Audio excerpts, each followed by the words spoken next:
Okay, let's do it. Let's do it. All right. I actually like this thing where Kurt can't hear the music and he has to talk over it without fucking it up. So I'm going to start it now, Kurt. Okay, do a hand movement. And we can all hear it and you can't. And then we're going to let it come in for a minute. And then I'm going to fade it down and you can introduce us. We need a baseball hand signal. Right now. Right. Go. You're just dead air right now, bro. Oh, gosh. Welcome, everybody, to Best Worst, the episode 3 of your favorite podcast that everyone in the world's been listening to. Hope everyone has had a good couple weeks. We took Easter off, and we're back at it again. I am Kurt. We are joined by Mason in the Bay Area, Joey in Utah. We have Sarah again, also in the Bay Area, and we are glad to be joined by a buddy of mine, Joe Cox, who's also here in Kansas City. Joe, thanks for being with us. I thought I was getting on with my therapist. I am totally down. I'm in. You get 4 therapists for the price of 1 here. So perfect.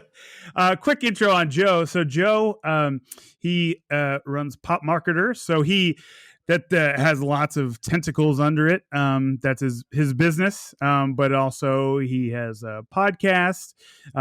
He does other podcasts, and he has worked in the ad agency world. That's kind of how I knew Joe from the beginning, because there's a ad agency world here in Kansas City, and we came to know each other there. And he's done work for tons of brands out there. And he's done all sorts of things on social media, internet, experiential, you name it. And Joe, obviously, Pop Marketer speaks to pop culture and how it relates to marketing, advertising, all that sorts of good stuff. And Joe has a really great perspective. If you haven't listened to his podcast, I would highly recommend it. You can find it on YouTube and all your favorite podcast sources. Did I miss anything there, Joe?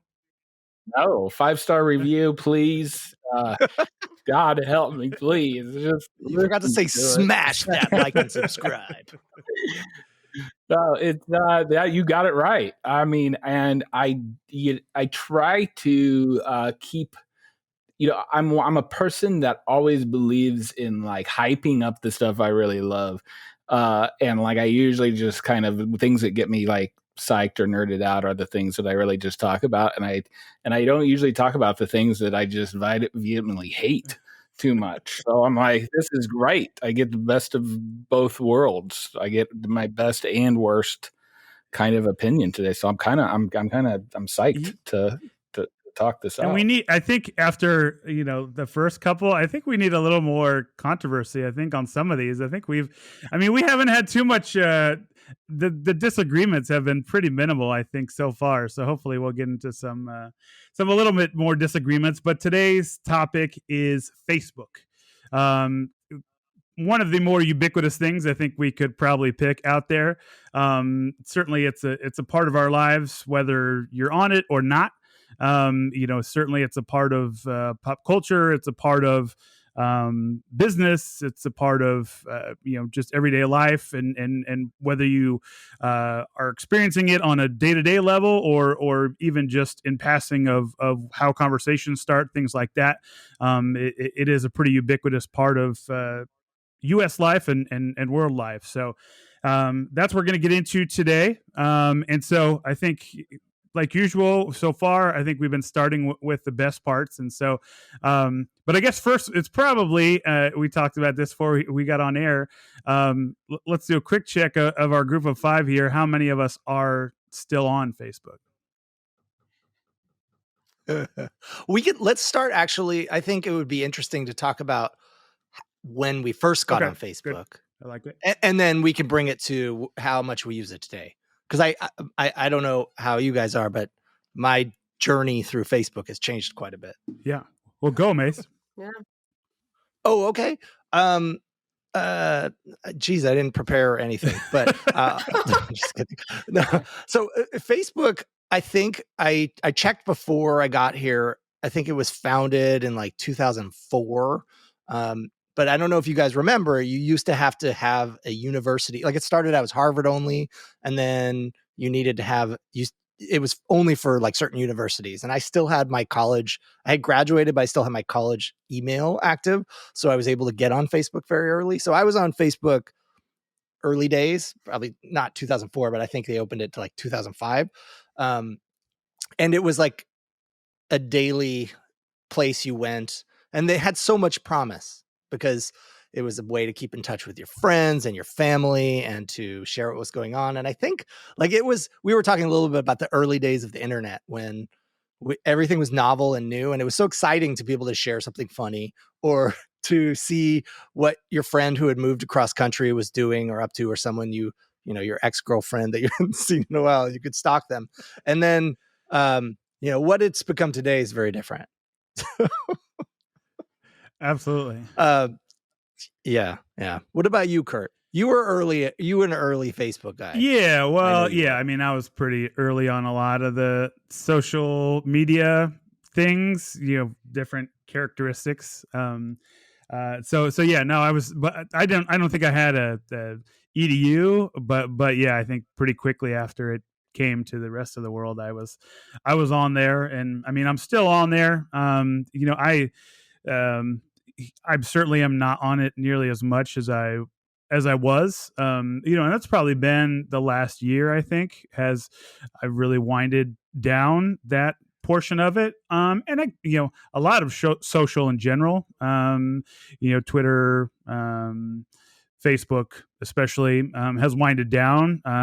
Lots of different sources. I think the more we learn about it and just how it impacts our behavior, like your interpersonal relationships. So that certainly has changed. I've tried to make a real active change to try and be more present and not be so glued to social. But yeah, no, I've certainly had lots of ups and downs with Facebook, and have done it for, I did social media for a job, as I mentioned, advertising agency. So I did social media that was my job, and Facebook's always been kind of one of the big dogs as far as businesses using it. But yeah, I mean, I still have interactions still, as I do marketing for my job. And so, doing stuff on Facebook is still part of what I do on a fairly regular basis, and creating strategies and things like that. But my personal journey with it has certainly, it's definitely on the downslope. How about you, Joe Cox? Well, I'm just like, I did it for a living for a long time. With you, like we're from that world when it was like the Wild West, right? When social media was so new. But I was like really, really good at MySpace. So I mean, I really like I had, if you went to my MySpace, like, a song would play, like it was like the song, like I had all kinds of, little, like early gifts and stuff that was like under construction stuff. And it was pretty punk rock. And it was tough to kind of give that up. But yeah, I got on after Facebook went college. Like I wasn't in college anymore. So, and I didn't even think about using, I think they just redid. We just had numbers at my small school. Like, so I think somebody else had my number probably, and no more.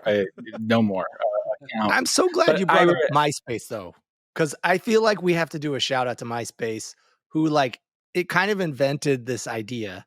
And also we're going to talk about Mark Zuckerberg, I'm sure, but Tom was like the epitome of how a tech CEO guy should be. He invented something fun for everybody. He wanted to be all our friends, and then he just went away, right?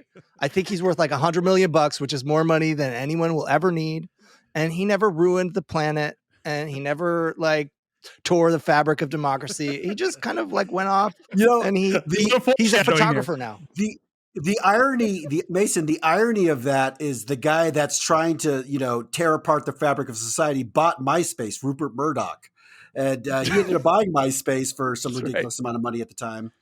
I think fell apart. We need more Toms. They ended up selling it, I think, for about like, for like a house payment at the end of it. Well, they separated it out. But yeah, he did kind of get Murdoch did taint it at one time.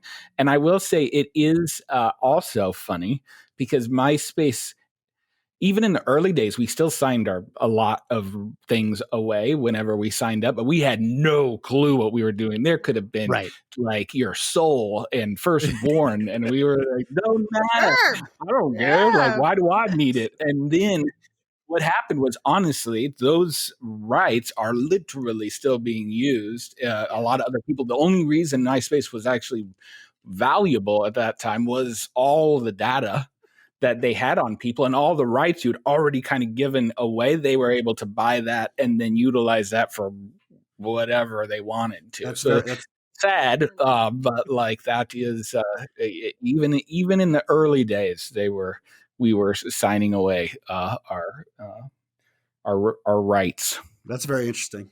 What about you, Sarah? It's crazy. It was. Oh yeah, Facebook. Let's see. I remember my boyfriend at the time. I'm guessing I was out of college and I did not still have a university email, but he was like, "Hey, do you want to be on Facebook? It's this thing." And sitting at the kitchen table, I'm like, "Sure." And he created my account for me. It was like, "Got you signed up," and I was like, "Cool." And like that was it. And I never really looked at it. And then over time, of course, I did have a MySpace already at the time, and did use that quite a bit. And I've gone through phases with Facebook, as everyone has, I'm sure, but pretty much because I'm in marketing as well, I've mainly now I use it for work, for businesses and writing and strategies and sharing content for different clients. And that pretty much started back in 2009 when I started doing it for businesses, and it has changed drastically since then. But for the most part, that's mainly what I've used it for a long time. I'm still on there. I still like to, see people's personal pictures and keep up with their vacations and kids and some fun stuff. But mainly for me, it's just become a place I have to visit because of my job. So is it crazy that, so we've all been on there for like a decade or more, right? And it started as something that was personal, and now I think all of our answers, so for Joe, I know Joe, you don't go on it at all, is that like we never actually go on there for the most part anymore for what it was originally intended for. We have jobs that require us to go there, but then I ask, who are we selling stuff to? Like, who are the people that we're selling to? Who's going there because they want to be there? And I know who it is, my dad, but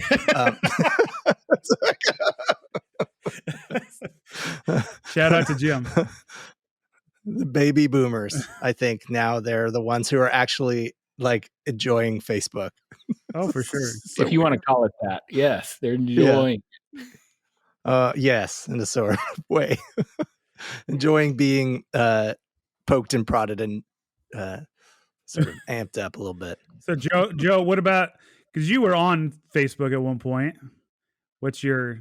Yeah, I think I got on Facebook. I remember hearing about it initially from someone that worked for me. She was in college, and she was, I think, on one of my computers at work and looking at Facebook, and I kind of asked some questions, and I thought it was very interesting. It felt a lot like MySpace in a sense that, you can connect with other people and share things. And for me, the initial appeal of Facebook was the ability to, get back in touch with people in, let's say high school or even junior high. And there was this novel curiosity about getting back in touch with people. And it was, in a way, you could never do this before. You'd have to do, pre-social media, you'd have to do some citywide search for all these people, it'd be ridiculous. So you could easily find people, and Facebook got really good about suggesting friends and stuff like that. So, and then also the another appealing thing of it about Facebook was the ability to share photos and see your family and see friends, and so that's what drew me in. But it soured really quickly for me. I'm going to be honest. I feel like, and people around me could attest to it. I was the canary in the cage. I feel like I was the one kind of waving the flag saying this is really, really bad for the fabric of our society. But I digress. That's for our next segment. So, But initially it was, about what Mark Zuckerberg's mission was to get people connected. That was the appeal. Joe, I don't know if it's fair to say that. Are you saying that you're the mean, Nostradamus of Facebook? Do you have a No? I felt really like early on my quest of consuming content, I would see reality shows, and really quickly I realized how fake this reality was. And it almost was like that moment in movies where they break the third wall and stare into the camera, and you're like, this feels weird, right? And so reality shows early on for me was like this fake. It was fake content. And it never appealed to me. I never gravitated towards it. And so Facebook also had some of those elements of just being fake content. Joey was also the first one to buy GameStop. He was Nostradamus. I was not. No.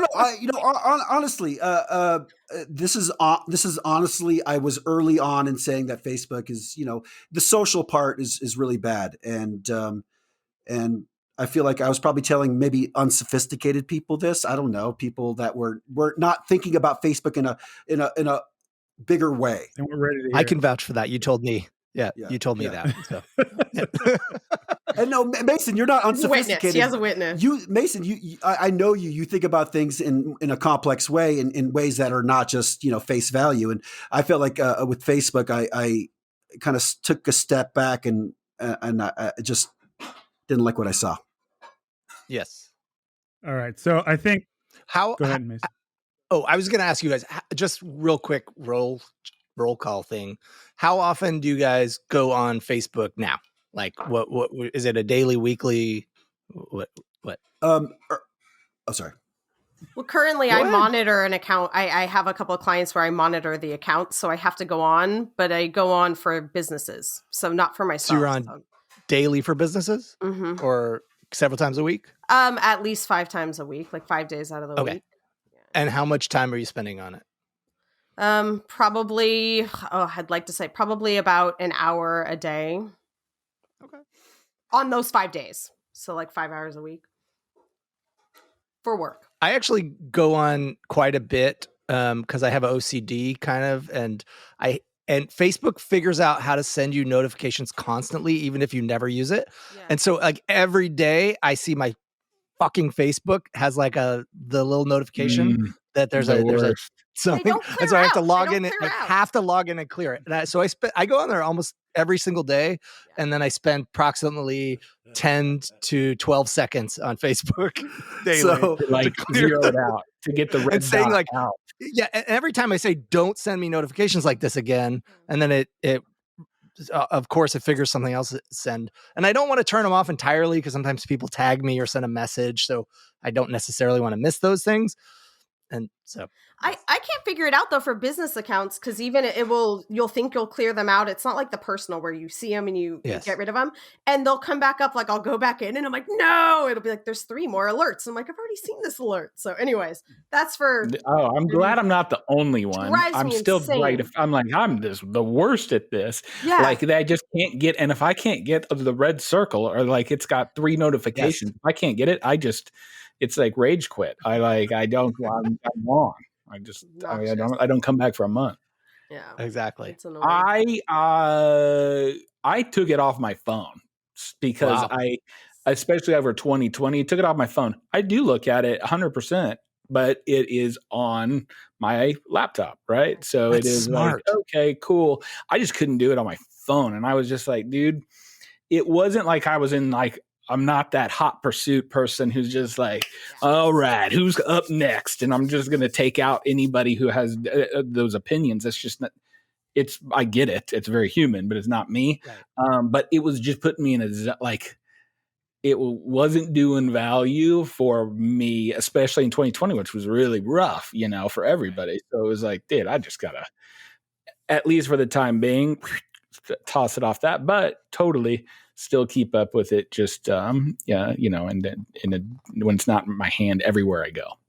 Right. That's really smart. I did stop all notifications. So I only get notifications when I click. They don't pop up anywhere. I have to physically visit to see them. So nice. Yeah. I got it off my phone too. Yeah, because it's after I saw what was that? The documentary made me take it off. What's that? It's powerful. Yeah. Man. That documentary was. So I got it off my phone on Netflix. Yeah, and so Social Dilemma. Yeah. Thank you. I knew I was going to bring it up, and I was like, note what the name of that stupid thing is. Go, Joe. Oh, so I deleted it off my phone. Actually, I think it was in 2002 before it was invented. I think you blocked it. You're like, no. I've not put it on my phone once it got on the phone, and it went on the phone like late, dude. It went on like late. It was not. Yeah. They had to run to mobile. I mean, it's weird to think. So my point was in 2014, I went through the really tough task of deleting your account, right? It's just buried deep. And so I kind of handicapped myself. So I had to get back on Facebook because some app made me at some point. I didn't realize I could go around that. And so I did. But to actually get back the amount of users I had, it was a quest that I didn't want to undertake. So I never really poured any effort into Facebook after I deleted it, which, you did like a hard restart. That's cool. Like literally hard restart. I didn't know any of my friends, it parsed my phone for whatever context I had in my phone at the time for, I guess. I think that happened to your father, or he got hacked because he just sent me a friend request the other day. And I know I was connected to him at some point. And this is precisely why I'm not on Facebook, because my father is. And I don't want to get controversial here. Are we at the controversial part? Did you want to spice things up, Kurt? I mean, yeah, let's do it. So here's the question I have on a kind of a business level with Facebook. The actual value and the actual how much money it costs to actually convert someone into a actual customer, and is it worth it on the entrepreneur's end to make an investment into Facebook to build his brand? And I would say very much so depends on the business very specifically. Is Facebook, is it driving actual sales, or is it driving an image that was conducive for making sales, is what I'm trying to say. Joe Cox, I feel like you are primed to speak on the subject. Yeah. It is 100%. It's a Goliath. It is a Goliath. It is tough to tell people to do things other than Google and Facebook because of the amount of data and the amount of the ability that they can put. And this is direct sales, right? Like direct sales. But you got to remember, it's not just Facebook. It's Instagram is on that same platform, on the same ad platform. So you can hit somebody with a really cool thing in Instagram and they're like, oh man, that's cool. And then they can start hitting you over at Facebook, and then they can get you in WhatsApp, and it's all kind of connected, and no social platform has the depth of targeting and the abilities, outside of maybe a Google, that Facebook has. And that for a lot of businesses, it is definitely tough to get off of it. If you've seen, it's a tough one to just throw out the door, just because the mass, right? People, marketing a lot of times needs mass. We were so used to television, and then when everything started splintering off, the ability to get a lot of people and to be able to put a message in front of a lot of people kind of got tough. So you could almost start a business on Instagram before you actually have a business, create an image, right? And kind of create the business model after you get some kind of traction on Instagram or Facebook. You could just put any idea out there. Oh, totally. Like I think Liquid Death. Have you guys heard of Liquid Death before? They're spring water. They're awesome. I love it. Liquid Death is a water, and it's in a can. And it's really hard to put water in a can, weirdly, but their message is good. It's like, why does all of the water companies that everybody has? I don't do yoga. Like why does Red Bull and sugar water get to have all the fun? Like let's do water. And they have a giant like skull on it, which is hilarious. And you can go and get it at like Hy-Vee, and it's just funny. But it's, plastics, right? Like, get rid of plastics.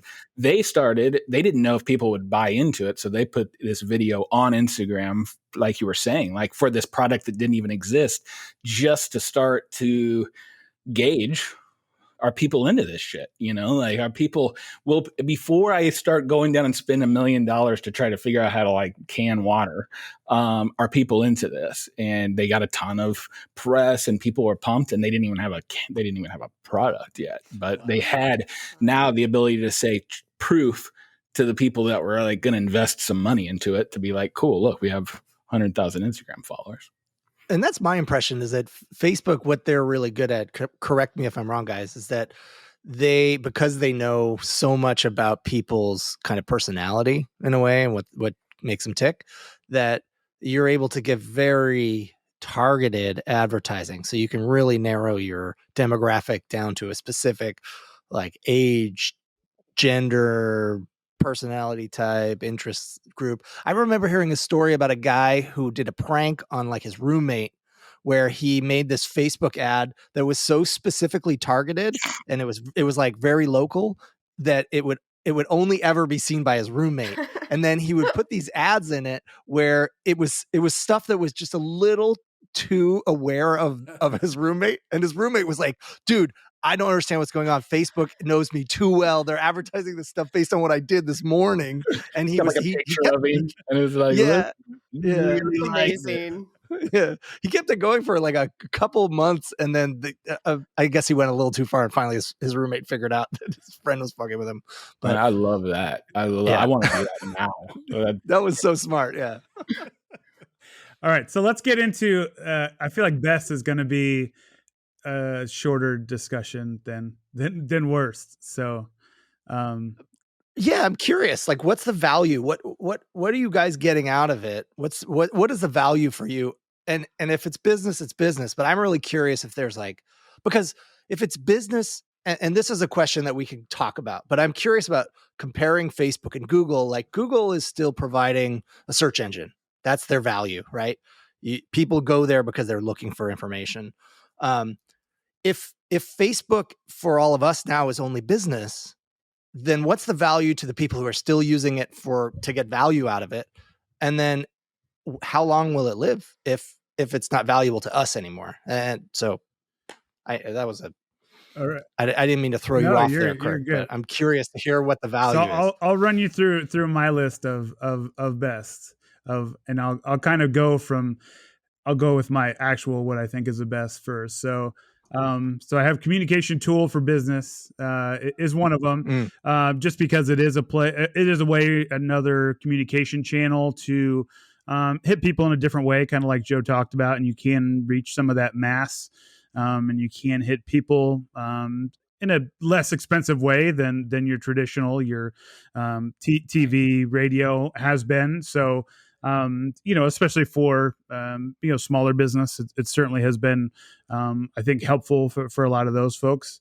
And it's just, there is something to say for, the customer service aspect of that. I've just been able to see some of that where you can answer, questions, and it's gone the wrong way too, where, someone, gets a hair in their salad that they got at the salad bar, and they post it on Facebook, and it's, they think it's the worst thing in the world and wants the business closed, but it also can solve problems. So this is definitely one that would go both ways, but I have news source as one. I think there are some good aspects of, the news sources of being able to share, I think, of parsing through some of the information on, whatever the news source may be, whether it's CNN, your local newspaper, New York Times, whatever, but being able to share some of that information with you, making you aware of some stories that maybe you wouldn't find if you're having to just go to, Vox.com, and I'm, scrolling through what's on there. I might miss something that I get to see. But for me, the best is, I guess, bringing people together.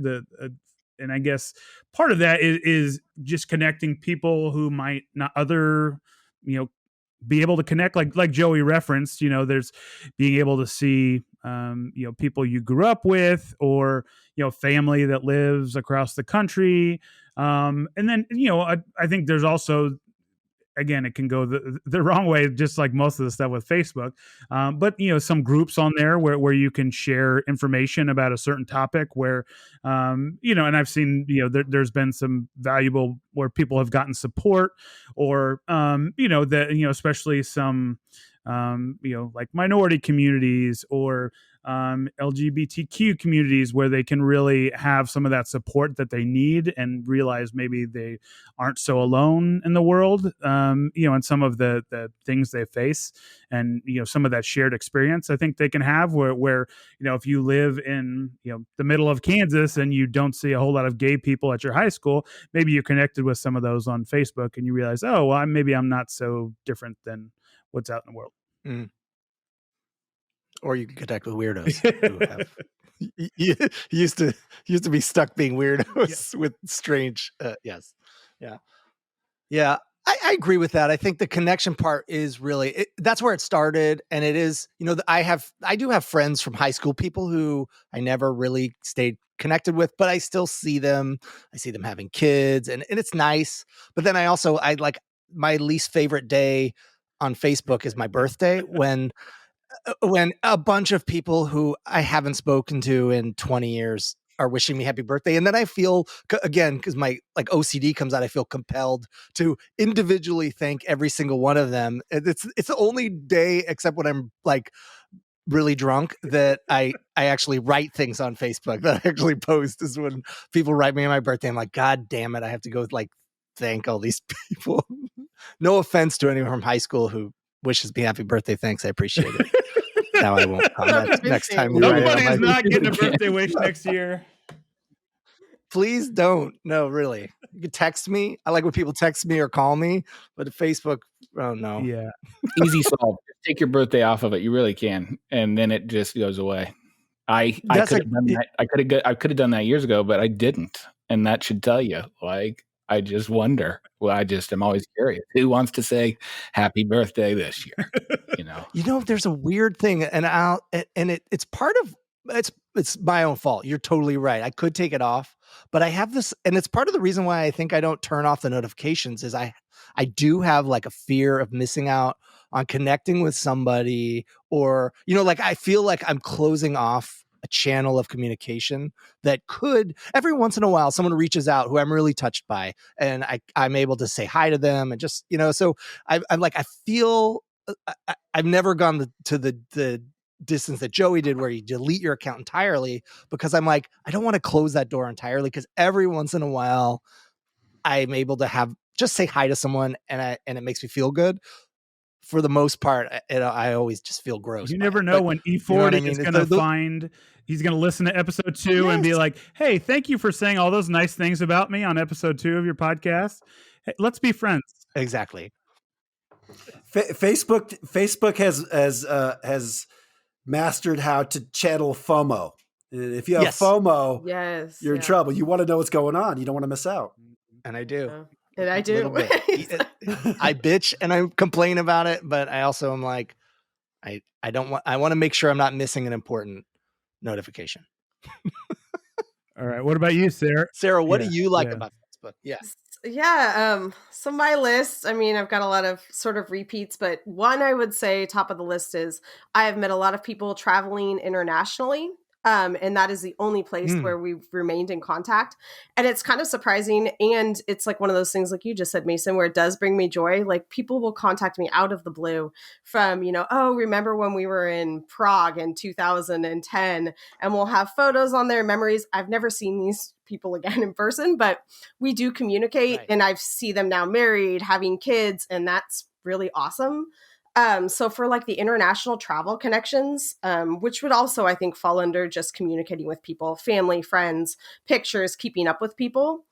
The other thing that I think is pretty positive it has both sides as well, but there's a lot of like free educational opportunities and groups to connect with where you can do, like, a lot of people offer live courses where you get in one group and then people can talk about what's going on in the courses. So just like you can YouTube any class for anything, you can get on a group on Facebook and kind of learn and have like-minded individuals there. So I think from an education standpoint, there's probably a lot of like free opportunities and, to take courses and meet people, like-minded people, which I think is pretty awesome. The other thing that I had on the top of my list was, and this could go both ways, but for emergencies and natural disasters, I find Twitter probably to be the most useful, as far as you get conflicting info, right? You get some really false information, but also you get some of the most up-to-date information ever. And Facebook has done the same. So with the last few years having like wildfires in California and a lot of these situations that are sort of like fluid and unfolding, I find that's a place for people to share information quickly that's detailed, and then also to like fundraise or help support people immediately, really quickly. So those were my top. Of course, business, from a business standpoint, there's lots of opportunities to make money, but those were the three things that I could think of that I found the most value personally on Facebook. I like it. What about you, Joe Cox? I've silenced the room with that.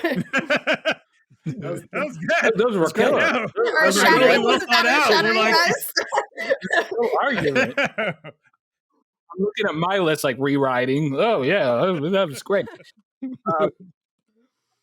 I hands down, the thing I use it, and I use it daily because I am my father's son, and it is Facebook Marketplace. Oh, I love that too. I'm a sucker, and it is when it hit, Craigslist was falling apart, and it was weird and creepy because it was weirdly anonymous, and it's like, meet me at this weird spot, and I don't know where or who you are. All of a sudden, it's like, I know you got a Facebook account 2 days ago, and you want to meet at the creepy Quick Trip in a bad part of town. I can tell just by, hey, how many other people, by your social network, it helps in selling a bunch of crap that I buy. And I love to flip stuff. My dad did it, me growing up. Like I was showing a golf cart, a little neighborhood golf cart today out in my yard that I threw onto Facebook Marketplace, and I was out haggling and working trying to work prices with some random guy that had brought his daughter because they needed a neighborhood cart. That story has nothing. That is a rabbit hole of no story. That is not going to go anywhere. I was like, holy shit, is there a punchline to that? No, but it is 100%. I utilize the snot out of that. And I kind of lied to you all because I did take it off my phone, and then you can't have Facebook Marketplace on its own app. So I had to put it back on my phone last week just because I was going to put this thing. I needed that. That was the fix I needed. Like, I was like, you got me, Facebook. You got me. I need that Marketplace. And I don't know if you've ever looked through it, but it is a delightful, weird, amazing, just content hole in itself. In fact, there's a bunch of groups that are just weird shit we find on Facebook Marketplace, and it is probably a treasure. It is like, if I had all Instagram accounts that were all just weird crap people were trying to sell, there's no joy in my heart bigger than just people selling weird stuff online. So that's no doubt mine. Strong point. Strong. Yeah, I didn't even think about Marketplace, but you're so right. Like, I have sold so many things so quickly on Marketplace. It's like I can't even believe that someone's looking for like a room divider that folds up, and totally. And I'll Nothing get 20 people like messaging me. I could pick it up right now. I'm like, okay, for $40, great, thank Here you. is nothing. Here, I'll even show proof. You keep going. I'm going to show you one of my good finds. So Fantastic. Darren is obsessed with Marketplace, and he's never been on Facebook, and he wanted me to check all the time. And I'm like, I'm not checking this. So he got an account, but his is like a dummy account, right? He doesn't use Facebook. So now he has to come and be like, oh my God, there's this great thing. We got to get it now. Can you write the person? Because my account looks like valid because I have followers. Right. So now I'm on Marketplace. And like, did you see it? There's like a fountain, a free fountain. I'm like, okay. Wow. Hey. Wow. Can you narrate that? Marketplace. That's Marketplace? Wow. Marketplace for free. Free. And The Jolly I Green was Giant? like, I was like, where are you? And she's like, I guess I could meet you behind, the Jazz on 39th Street. And I'm like, I'll see you there in like 10 minutes. And I get there, and before she gave it to me, she was like, just out of college. She's like, I just got to know, I'm a middle-aged guy. Why do you want this so bad? And I'm like, I'm in marketing, I guess. That's why. That's awesome. That's awesome. Yeah. Did you ask why she had it? 100%. I was like, so what's your story? And she's like, I think we got drunk and stole it in college from a grocery store. And then we just kept it. And she was like, and when the girls were like driving home by themselves, they would put it in the passenger seat, as a protector, and they were like, we could get into another lane, the passenger people that have real traffic, that lane. She said it was just a prank, a college prank, but it is mine, and it'll always be all yours now. It's nice that she gave it back out into the world. It's like, she could have sold that life-size Jolly Green Giant statue for, $20 or something, but she gave it back and put it back into the world, and I like that. Guys, for people that aren't watching this podcast, I forgot it's not a visual. It's a giant Jolly Green Giant torso up. So if anybody knows where the legs are, or anybody has any legs, Joe's in the market. Just I'll get you we'll put it in the show notes. You can just hit me up on my Facebook, and we'll wheel and deal. I hope you have a saved Facebook Marketplace search for full-size Jolly Green Giant legs. Yeah, totally. Haven't gotten a thing yet. How did you come across the torso, by the way, in the first place? Well, who knows? I might check too much. And I do have my little search queue things down, like local only. I don't want any of your. I've fallen for it many times. The old Facebook ad where I'm like, that's a pretty cool invention, and then it comes 12 weeks later, and it's like a rubber band in a box, and I'm like, you got me again. The worst. Guys, I have really high hopes that we'll figure out that the best of Facebook is being able to get a Jolly Green Giant. That will be our best. Oh yeah, that seems to make us a lot of joy. Yeah, that makes my day daily. Mace or Joe, do you have any good to add to the best part? I really like the poke. Poke was good. Do you guys remember poke? I think you can still do it. I don't know if you can. I remember when I was dating my wife, and it was like a daily thing.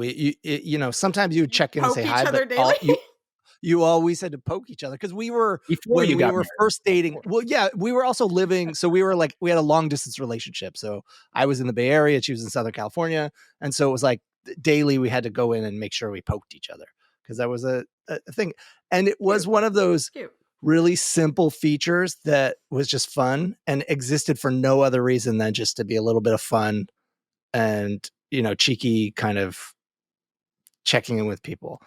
I'm sure it was abused by many, many people. I don't remember ever being poked by someone I wanted to be poked by. Like, it was always used in a way when I was there we go. Yeah. That's what I was. I have to poke you back. Like, and it wasn't always. I just realized that. Yeah. It wasn't always necessarily someone like hitting on me sometimes, but sometimes it would just be like people who were really into like, I poked you. And I'm like, what? Like, do we have to keep doing this? Like, I don't know what's going on.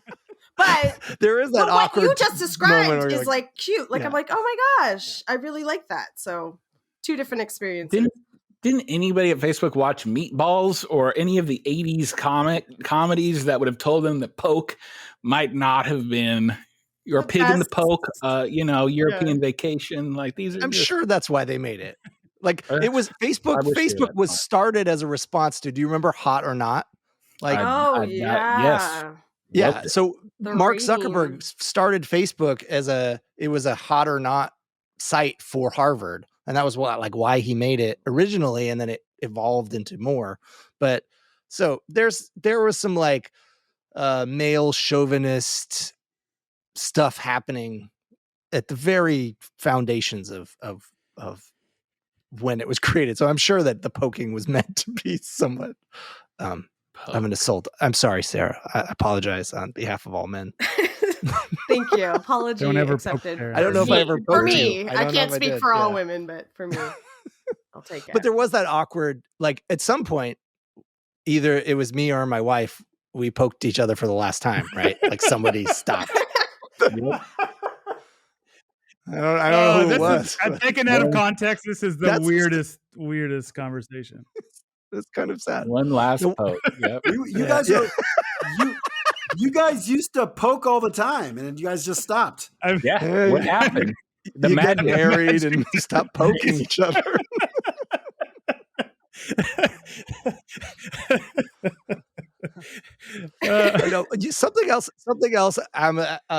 Something else I really liked about Facebook was Farmville. For like, I've mentioned my OCD several times now.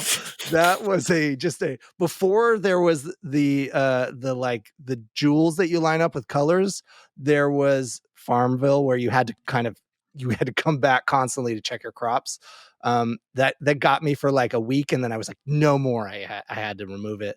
But the thing I like about Facebook, I think what my favorite thing about, if I had to identify something positive about Facebook, is they really do innovate and they keep trying new things. And I like businesses that always try to explore and branch out and sort of, try to create new, I'm going to call them value propositions, even though I think we all kind of know they're like hooks to keep people or pull them in. But I think that the degree to which they change their interface and add new features and explore and test things is something to be, I don't know. I have respect for that as a guy who is a design guy and likes iteration and evolution in products and services. I think that's cool about it. But I think I'm actually, Joe Cox convinced me. I think I'm going to side with Marketplace because it's been so useful. But those are the things I like about Facebook. Poking is so great. Joe, that was a great point about Facebook Marketplace. I had a little paradigm shift with my feelings about Facebook.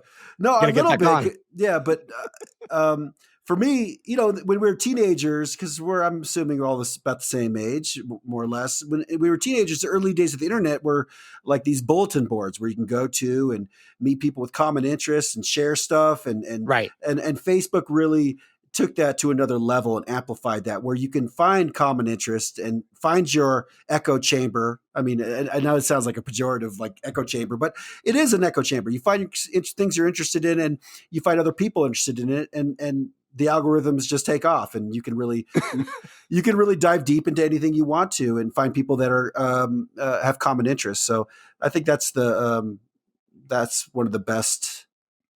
What I think one of the best things about Facebook is, one of the best. Joey, that meant a lot, Joey. You're like that's I would agree that I think that the intent was to scale that kind of awesomeness that was what the internet was supposed to bring. Like, right. Yes. And could still, it doesn't necessarily mean that one or three companies will own everything in the future. But like, I do think at the end of the day, there wasn't evil intent. It was, hey, well, let's try to get this, but then it gets complicated when you get super insanely unfathomably big. 1 billion. Once that billion hits, you're like, I can't even, after like 150, I'm like, it's a shitload, like, I don't know. I don't know. And then it's unfathomable to think about the amount of stuff. Yeah, I remember the early days. Mason, you can attest to this. Early days of the internet, you get on these bulletin boards and And at some point, you decide to meet up, right? You're going to meet up with these guys, right? Yeah. So we did a meetup. You take it from a kind of a virtual setting to a reality, and it's just this motley crew of people. You're talking about, guys in their 50s and teenagers, and we all got together and we played football. And I thought that was just the coolest thing. Here we are. We met each other online, and we met in person and did something. And for me, that was super cool. Yeah, and that was the 1990s that you're talking about. So these were the BBSs that you had each website. It was like if each website had a phone number, because that's how it worked. You had to dial a phone. Yeah, you had to dial a phone number and hope that your mom didn't pick the phone up. And then you would connect to this text bulletin board that you could, I remember we would call this one, it was called the Eagle's Lair. And they had a rule. We just like playing, they had a couple like these games you could play. And in order to play the games, you had to have a certain like post to login ratio. Oh, that's so right. what Joey and I would do is we would log in and we didn't have anything we wanted to talk about. So we would just go, but you had to like post 4 times to be able to play the game. Troll. So we would just go shit talk and troll and we had fake, so good. It felt so good. It was fun because it was anonymous and we were like 13-year-olds on the internet. Yep. And then we would talk shit. What was funny is one of these guys, I can't remember his name, but he was at the football game that Joey's talking about. He called us on the phone because he got our phone number. And then he's like, I know you're like, whatever your handle was. And you need to stop talking shit on us. Cause we really take this seriously. This is our bulletin board. And he set me straight, said, I'm going to kick you off all the websites because they're all local. It was like you're in your community. And so we had to like actually ask questions like, that's a really interesting point. Can you tell me more? So that we could play our video games after that. But yeah, so Joey, we were, in addition to you being the canary in the coal mine for Facebook, I think we were some of the original internet trolls as well. Geez. I mean, we took a lot of pride in infiltrating these groups and just making fun of people. And I will say one more thing about that football game, which was really funny. Agreed. Yeah. Agreed. Most of the people we played with were, let's see if I could be delicate. This was the 90s. There weren't a lot of people on the internet at this point. And then we were like 2 kind of big athletic teenagers. And then most of the other people who came were not. And so we were playing this, it was tackle football that we were playing. And so basically Joey would be the quarterback and he would throw it to me and I would just run down the field with like pile drive a dozen nerds jumping. And I'm saying that in the most, as a guy who's also considered himself a nerd, but like a bunch of like little guys. And then there was a couple really big guys and they were just not very athletic and they would try to tackle us and we just creamed them basically. It was unfair, but so in addition to big trolls, now I feel like we were bullies in that too. So, but we were young kids, dumb youths. Yeah. All right, so I think we figured out that Facebook Marketplace is the best. Do we agree that gets our best vote? That was strong, good call, Joe. Choice. And it's pretty new. Yeah, it's a relatively new feature too, I think, isn't it? Yeah. It's like, well, yeah, and crazy. I mean, Craigslist kind of took it off of. In early days, I worked newspaper. Like right out of college, I was classified at the Pitch, which is like a weekly rag in Kansas City, right? And like that, I remember that taking out classifieds, and guess what, was a lot of money, brought in a lot of money for newspapers, a lot. And so classifieds just completely decimated the classifieds, which is what my parents were used to, like we'll put an ad in the paper or call the radio station, and every Saturday morning they'd read off like, I'm trying to sell a barbecue set, you can meet me at the Walmart at, like it was crazy, right? So like going from that and now Facebook of all those connections, and then hey, you got a bunch of crap that you don't want, let's move it around. Well, tell me this, now that Facebook Marketplace has stolen a lot of the like used music equipment sales and things like that, and prostitution you're not supposed to list on public sites either. What do you think Craig is listing these days? Like what is Craigslist a dying site? It's pretty rough. I haven't been on it. I don't know.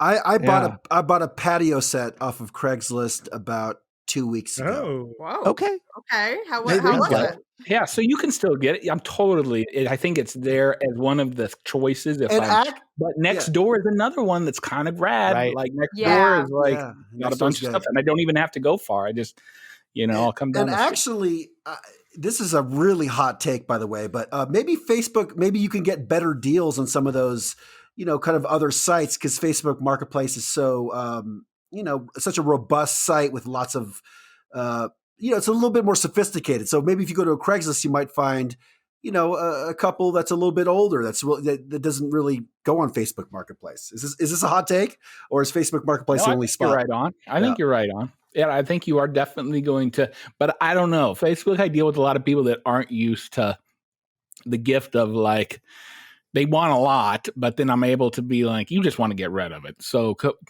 I'll come in. I have money in hand. I will come to your place and snag that for like $100 less than what you're asking. And this is my favorite feeling in the world. And getting a good deal, That feels good. Being a good negotiator feels good. I come to realize that I'm one of the worst negotiators ever. Like the minute I get countered, I just completely cave, and I can't recover from that. It's tough. That's a tough one. You're totally right. Because then you have to go back and hit them again, and you're like, is it really? It's like $10. Right. Now I'm really can I sleep? I think I could do $10. How much is your time worth, right? I have zero negotiating skills, and sometimes when I sell things on Nextdoor, I'll say just leave it in the mailbox in the envelope, and I'll tell my husband, like, oh, I sold this to you. How much? I go, they may or may not have paid us. I'm not really sure. Like, I expect that I might not get any money. And I'm like, if they take it, that's great. And then I'll be like, look, we got $10. Like, I'll be all excited, but I am terrible at negotiating. I just don't like it. But there's value. There's one thing I don't like about the Facebook Marketplace is that they have the auto response, and it's too easy to ask someone if they're still selling something. Because the one thing I hate when you're selling something is you get like a dozen people who ask the exact same form question, which is like, hi, I'm interested. Is it still available? And you're like, oh my God, it's still listed. And I have it in. If you check my thing, it says don't ask. Right. If it's here, it's still available. It's awesome. There's always these new languages and these new things that pop up around these things that I find so intriguing. And I like the news. I like the novel new stuff that are popping up. And I love that even in Facebook Marketplace, it's got its own culture inside of it, which is very interesting. All right. Awesome. I hate how they have so much cool. Facebook has so many cool different types. That's our next segment. Worst, right? Yeah. What? I don't think there's much to say, Joe. Facebook, come on. though. Oh, well, he's like, I've been waiting for this. Well, Facebook just buys up all of these ideas and basically just clears out the entire market, and you're funneled into this app. And I just want to see some competition out there. I'd love to see a site that could just on the social end, forget about all, because Facebook is locked down all, the business side, but just a place where friends can go and socialize, a place that can compete with Facebook. And I'd love to see that. Yes, I totally agree. Cause I don't want to use it anymore. Cause like when I go on Facebook now, the people who are posting, I don't want to hear from them. And it's a graveyard of like things that are interesting to me. And I don't know where to go, because I do want that connection. And that's the thing I miss. And I don't know where to do that now. There's Twitter, which I never used for a long time and have gotten very active on, but those are all strangers. And it's, I don't know where to go now to connect with friends, because Friendster got shut down. And so I'm tragic, rip it back, bring it back. That one was a rough one. Yeah. That was in between MySpace and Facebook, there was Friendster. Yeah. Somebody probably got rich though from Friendster. I don't know. I hope so.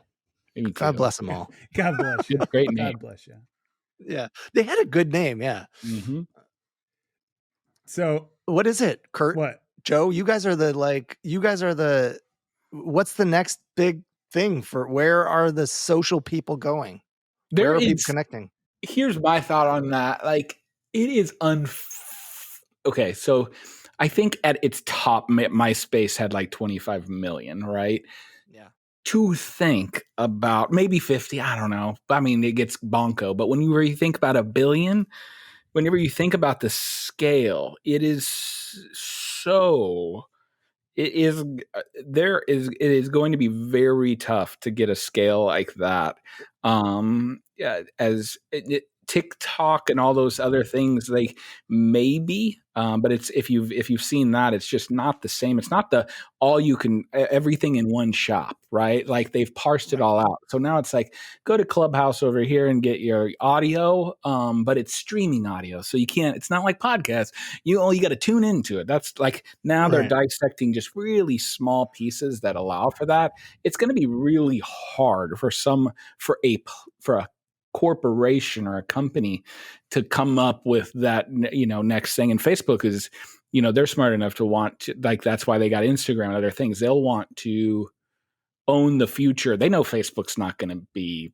They know how this works. As soon as grandma and grandpa or mom and dad are on there, they know the cool factor, and that's why they got Instagram. And if you've been on Oculus, you can start to see this future, this metaverse future, right? Like, but it's going to be tough. I think the only thing that might be a thing would be something that would be more decentralized and not something that managed itself, that actually paid people or gave some people for their privacy, like their data, right? Like I think the thing we don't like is that we didn't realize what any of that was worth, right? And we were like, cool, we'll just give it all away. I don't give a shit. Like, cool, I'm talking for free. But now that all that, we're starting to really kind of understand that value. I think that can pull people, but man, we just got to have people that are more educated because we're having this conversation, but like 90% of the people are just like, cool. I mean, it's free. Like they're not right. They're not worried about those things as much. So it's a tough one. It's a tough one to see somebody to think about somebody that could like upheaval, take them out. And I also wonder if like the internet model is just kind of broken our egos, where in everything now, people want to become influencers as a job. So like people sign up for a service on it, whether it's new and it's TikTok or whatever, and they're like, I want to get as many followers and as many connections as possible, instead of what I think is actually the value, which is I want to stay connected to the people I'm closest with. And frankly, like we're all close with a dozen people or a couple dozen people in our lives, and maybe there's 100 people that we even care about like keeping touch with. But for some reason our egos, when we sign up for these things, we're like, how many followers can I get, how many likes can I get?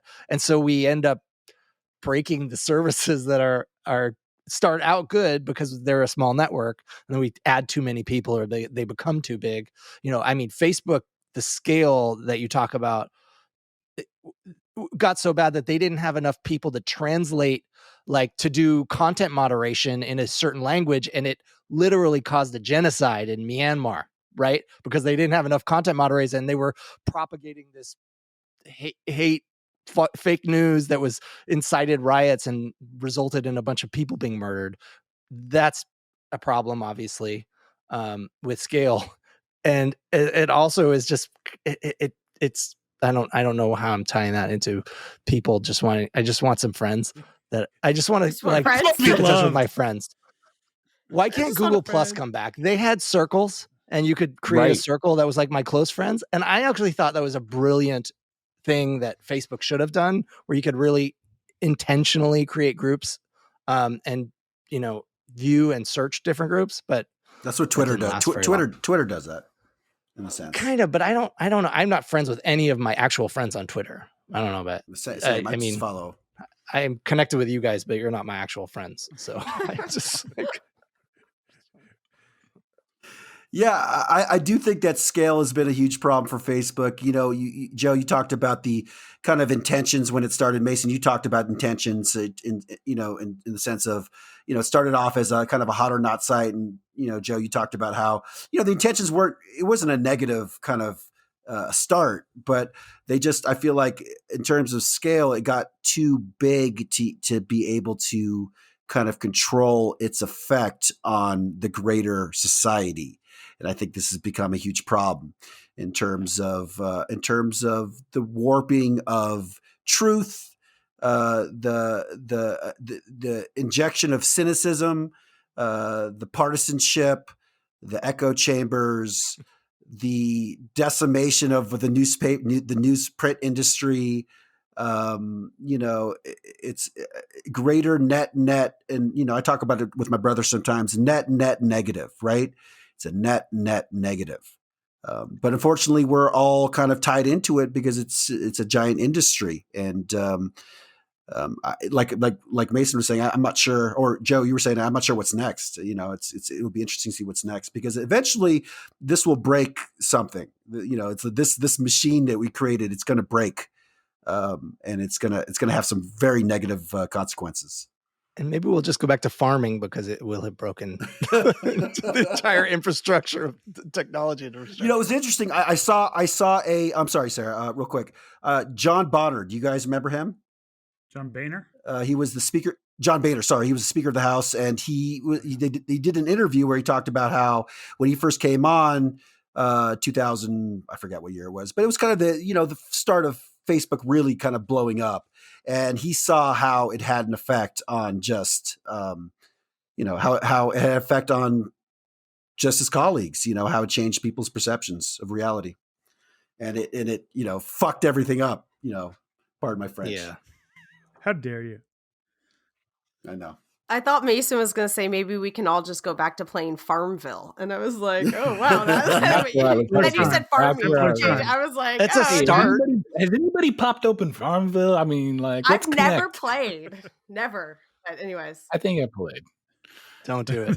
Don't do it. So, but yeah, I thought your hopes were we'd go back to that. I was like, all right, well, Mason.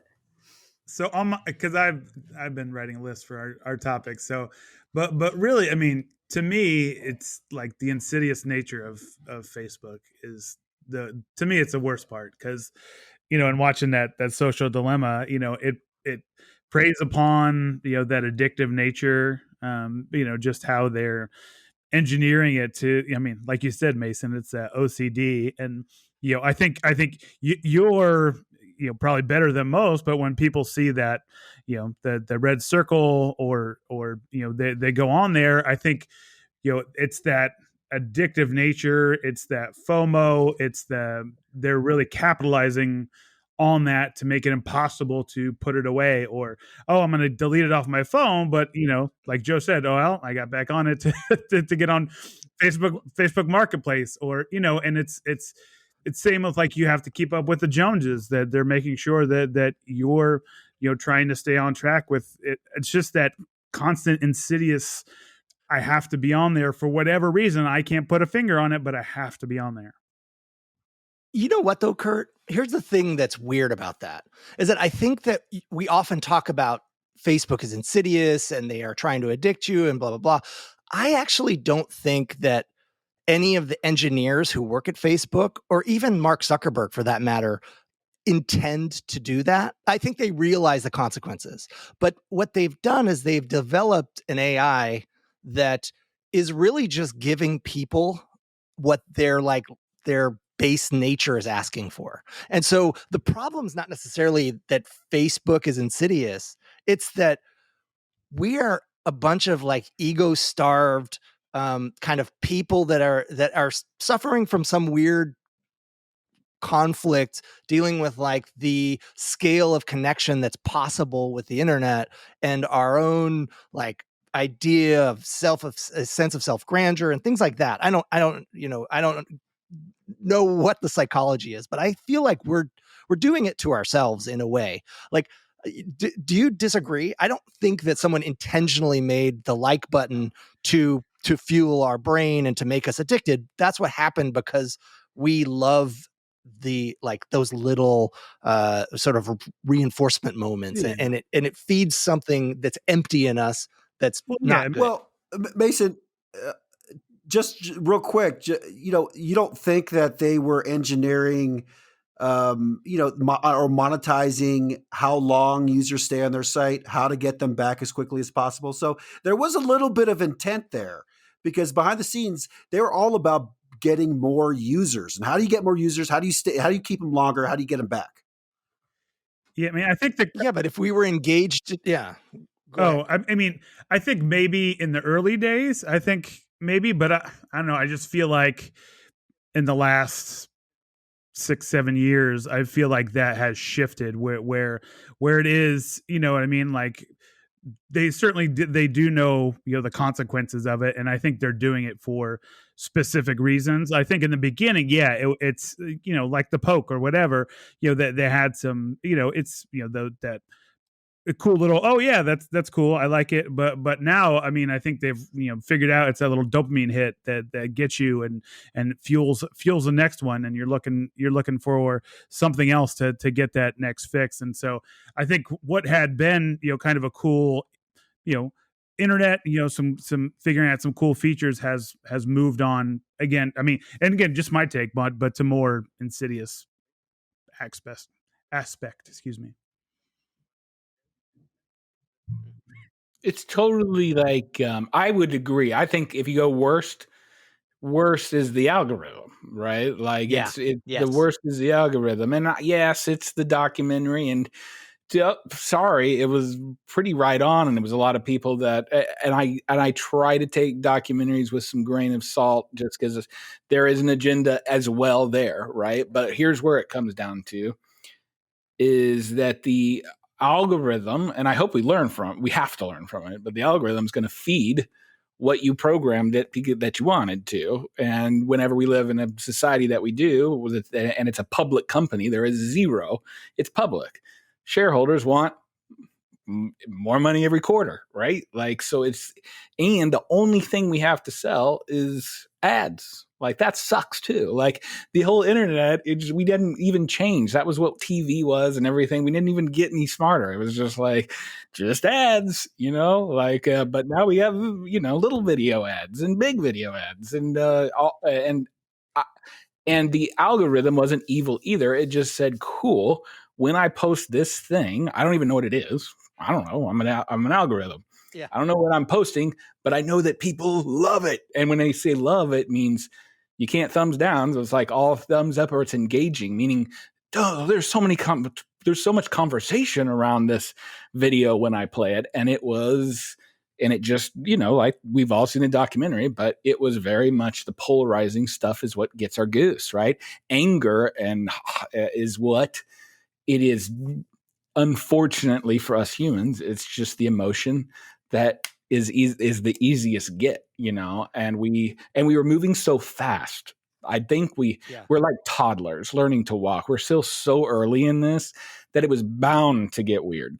I hope that we're just still on the tip of the iceberg, and we'll see it shift, and we'll get smarter faster and understand that it's more than the algorithm. We have to understand the humans behind it. But it is tough. It's tough. It's tough to get the genie back in the bottle. What's interesting to me is how other countries are integrating it with the kind of a surveillance society. How they're using same technology and these networks, but also surveilling their own citizens. And I'm wondering what the next iteration will be, if companies like Facebook and Google are going to continue to work with our government just to watch our movements. Because you see how Facebook really, if you have it on your phone, they know what you're doing, where you're going, what's happening at every moment. Total. Well, I mean, your cell phone in general. Like, right. Yeah, it's a cell phone in general but Facebook definitely is taking advantage of that. But on the other side of that is they don't know anything, and you have like a Signal or another, another social thing that is crypted, and like you cannot get inside of it, and nobody can see you, and that's where we tend to just go to 8chan or like, right. Is it like?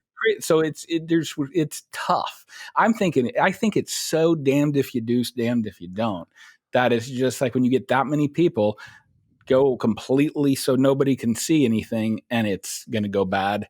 go completely open, and it gets rough. It's tough. Are you guys concerned at all about like some of the recent data breaches that Facebook's had? I mean, is that something that concerns you?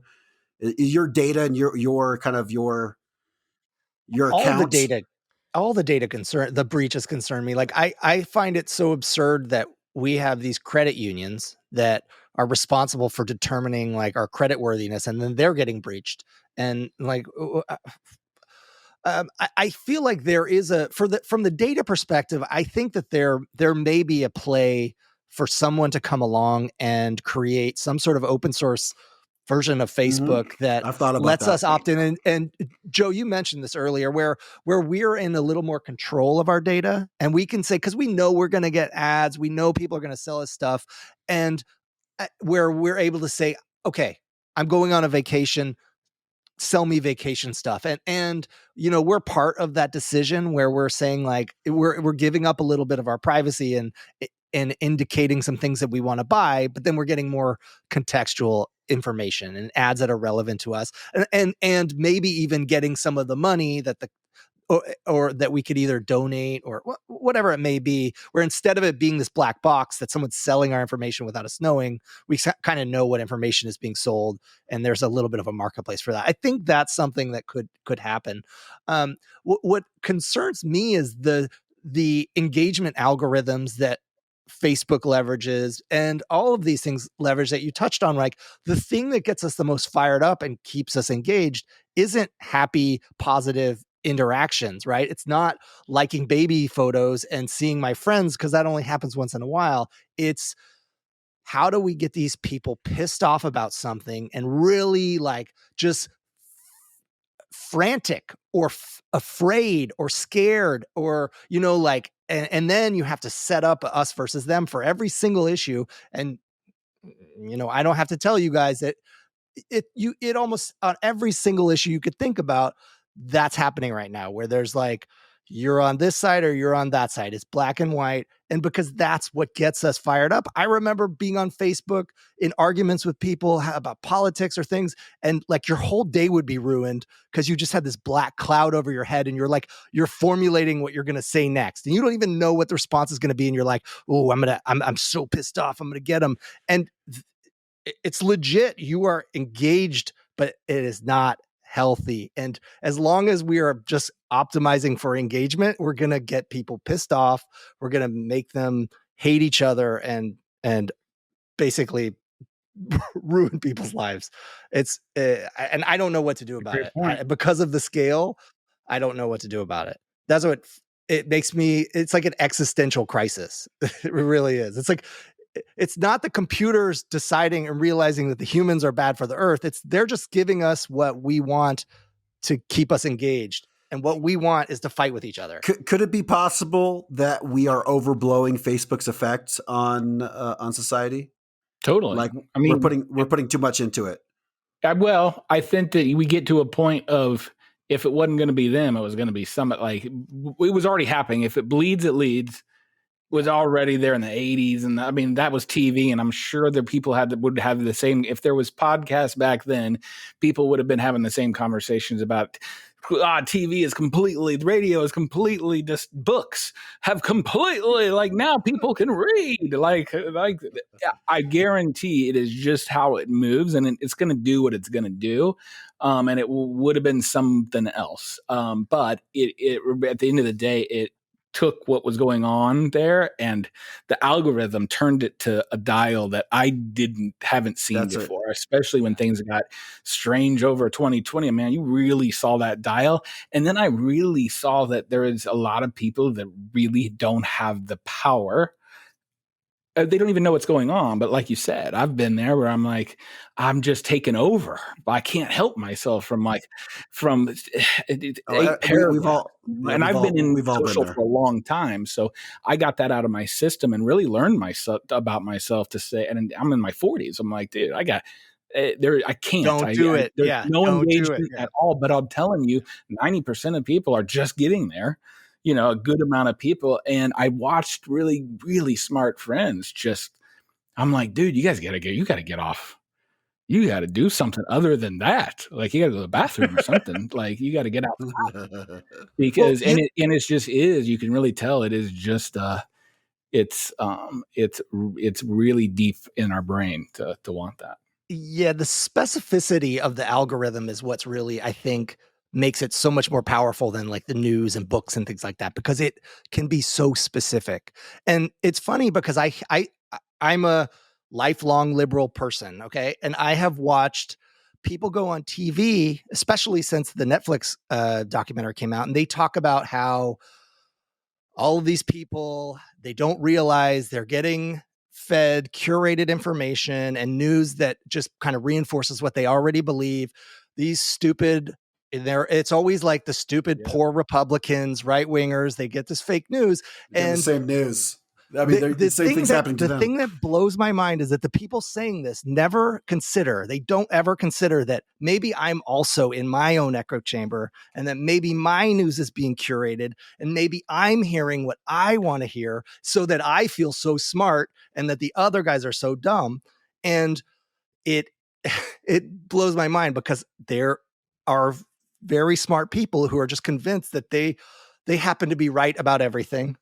And it's those dumb people that disagree with them that are just so stupid. And that's why the world is the way it is. And it's unfortunate, but it's that specific algorithm that it just figures out what you believe, what you like. And unless you really fight against it, you're going to keep getting convinced. And Mason, that's the thing. You guys, everyone was saying, you could really feel this shift, like things just amp up in society as a whole over the last couple of years.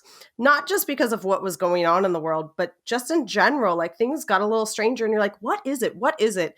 And the documentary, The Social Dilemma, obviously added more context to that whole idea. But it is true. It's like people forget. Often it seems that people forget to reflect on the own information that they're gathering, and that they might be, like adding to their own belief system. And it's really interesting. So it's weird because it's like, I don't know. It's overwhelming. I don't know where you go from here because there really isn't room on Facebook. There's really no room to comment because there is no in between. There's no, it's two extremes, and that's the only place that, everything lives. So you're either the people who are in between who are like, I'm done with commenting or interacting at all. And then you have these two extremes, which if things continue this way, it's just going to continue to grow and grow and grow and affect probably society at a greater, scale throughout time. And I don't know, like I'm listening to you guys and it's like these all seem to be truths, and it's overwhelming, especially as individuals. Like, it is what do you do? Like, I don't know what you do. Like, we need more of that. Like, we need more of that, right? But it is really overwhelming. And I think it just when things get so big, it is tougher. You just kind of felt like, there's somebody smarter than me taking care of it. And then you're like, humans are like, people are very, very cool. I mean, there are some really smart people, but they've been on the earth the same amount of time. And yet you gotta, at some point you gotta kind of participate and figure out something else but it's tough. It's like, I didn't have time to think about it. There was too many other things that I was already feeling that pressure. And I think those pressures really kind of lit it up too, right? Like it kind of it was like that perfect storm.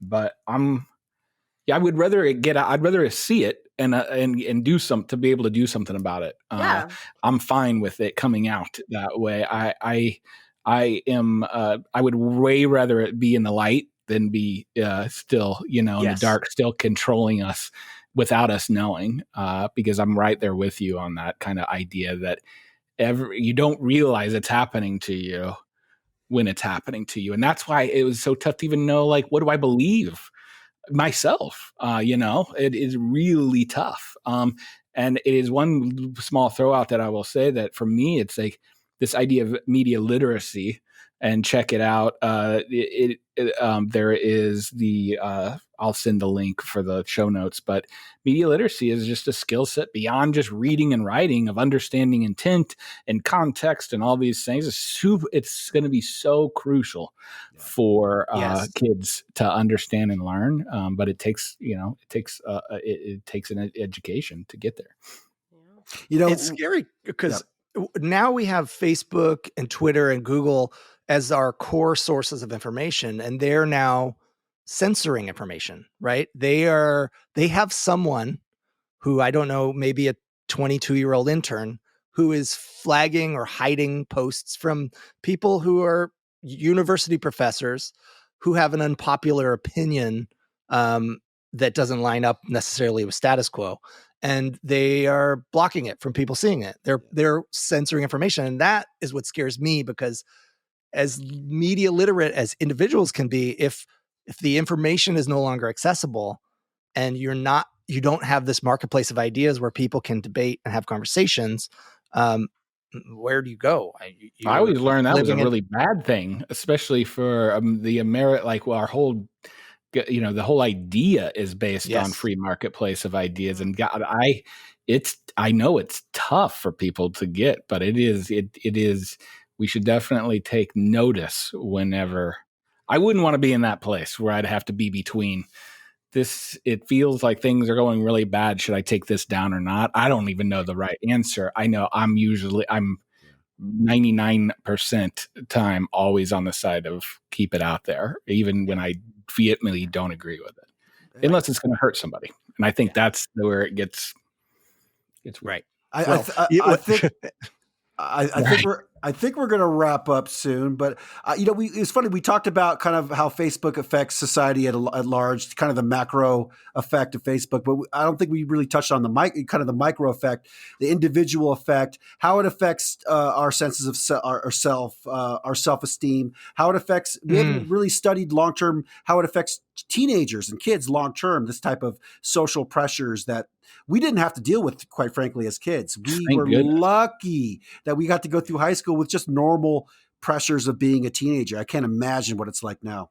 And no video proof of anything. I don't want that. I don't want, thank God. But we are in unexplored territory, 100%, right? And it is it's an uneasy thought to be guinea pigs. Right? Like it's exhilarating in certain ways, but it's well, I think it's for all the age demographics too. I mean, it's, kids obviously have the toughest time just because they're not developed, but for people our age, it's a whole different thing of how that is going to impact your relationships, how it impacts your marriage, how it impacts your close friends, how it impacts your coworkers. And then even for, like our parents, you know what I mean? Is it, I know it impacts how their social circles can change on a dime because of something that gets said on Facebook of, it's, my dad lives in the largest retirement community in the United States in Florida. And it's stuff like that. I mean, stupid shit gets said on there about, what Marjorie said when they took the golf cart down to the square. And, she said something mean about, so-and-so. So it's like, it's all for every demographic. There's a whole different thing. And we're all, like Joe said, I mean, we're still, when you think about it, we're still in that toddler stage of trying to figure it all out. So yeah, we all have a lot to figure it out.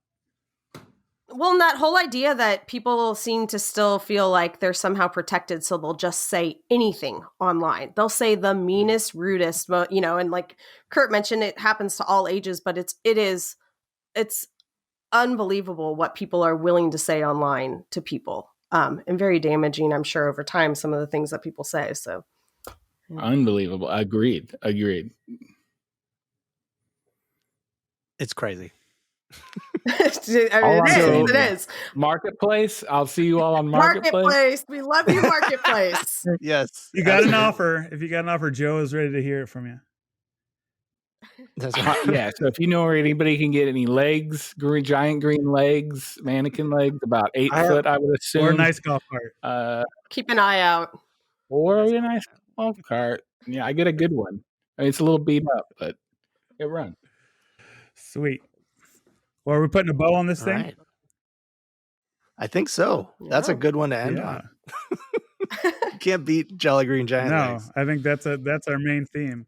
Joe, thank you so much for taking the time to join us. We certainly appreciate you hanging out with us tonight. It was a blast. You added a ton to this conversation and made us all a little bit smarter. So I appreciate that.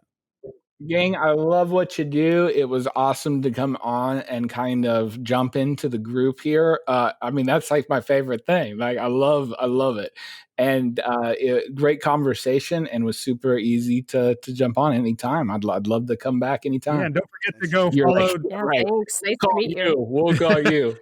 Don't forget to go listen to the Pop Marketer, and you can find Joe on all the socials that we talked about, and we'll. Yeah, I'm easy to find, Joe Cox, and then the Pop Marketing Podcast. And come on, I think I had one of my favorite strategists from Complex last week, and then this week we got somebody from my old past in Red Bull. So if you want to hear some weird old stories from chugging caffeine sugar water back in the day, then check out Pop Marketing Podcast. Well, I hope your site is ready to scale up big. Oh my God! It hit me online. This is crazy. Yeah. I can't wait. I paid a lot of money to be here, and I think it's going to be it's great to sponsor this episode. You're welcome. Thank you. You're welcome. All right, gang. Yeah, thanks so much for having me. All right, guys. All right. Thanks, Joe. And we will see you all next time. All right. This is the outro music that Kurt can't hear. And we're just going to say, we'll see you next time. And I don't know what we're going to talk about. He's like, He's got it. yeah, he's like on I beat could with dance. this. I could beat to anything.